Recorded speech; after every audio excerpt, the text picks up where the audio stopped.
Joining me now in the studio is Remi Piet, an assistant professor of public policy at Qatar University. Good to have you with us, Remi.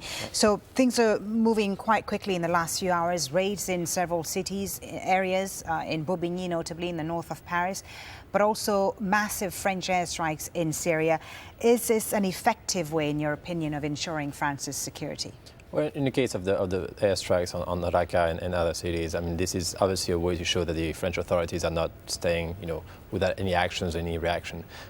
Whether they were going to be effective in Syria, I mean, there have been airstrikes for a very long time, several years, and those haven't proven to be very effective. Obviously, Daesh was also very well aware that this would happen, so I imagine that they have taken shelters to be not to be too much stricken by these. In the case of the raids in Bobigny, the idea here is... And Toulouse as well. Toulouse also, yeah. Definitely.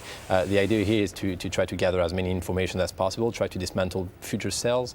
We know that this is just now one terrorist operation, and there will be others in a few months. Now it's becoming a continuous trend. It's not one case only, so I mean the idea is to be as effective as possible to dismantle these. The attacks in Paris on Friday may be, of course, in retaliation to France's involvement in Syria. But there is no denying, I think, that there is another issue, another underlying issue here, and that is the homegrown problem in France. France's problem with its banlieues, as we heard in Nive's report, the issue of integration in France, which makes France more vulnerable, does it not? Well, it has been an underlying issue for several decades now, and the problem of how to integrate different communities, especially at a time where the economic development of the country is maybe not as strong as it used to be in the 1970s, 1980s. I mean, this in no way can excuse what has happened, but it can explain a little bit the context of how this could have developed.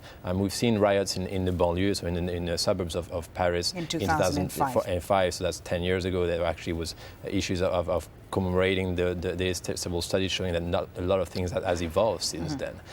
There's a structural issue of economic development. There's also a question of showing models of integration to those kids, not only football players, but actually I think maybe something that should be similar to the positive action in the US, for example, to try to show them that the Republican model is not only words, it's actually a way for everyone to be able to integrate themselves.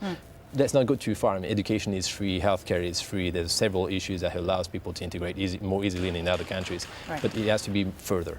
Yeah, more needs to be done as far as integration. The concern, of course, now, Remi, is about a possible backlash against Muslims in France, against migrants. We have far-right political groups already chanting slogans like "an immigrant today, a terrorist tomorrow." This is pre-election season in France. Yes. We've got local elections coming up. How will these attacks push France politically? I mean, the presence of elections in 2 weeks, plus the fact there's a second attack, we see a difference in the reaction from the political elites here. I mean, there's no more unity, unfortunately, between parties, and everyone is trying to gain political momentum out of this. Now, we should not overstate this. Definitely, there are some identity blocs and extreme right movement that are trying to gain from that movement. You do have some happenings that happened. There was one in Brittany, one in the north of France, and they made for the media to be able to showcase them. But the large majority of the French population actually is still not falling into the Islamophobia or the anti-immigrant trend. So this is not representative of the French community. Unfortunately, the political elites are not united anymore. Okay, thank you very much, Remi, for your thoughts. Remi Piet from Qatar University joining us here in the studio.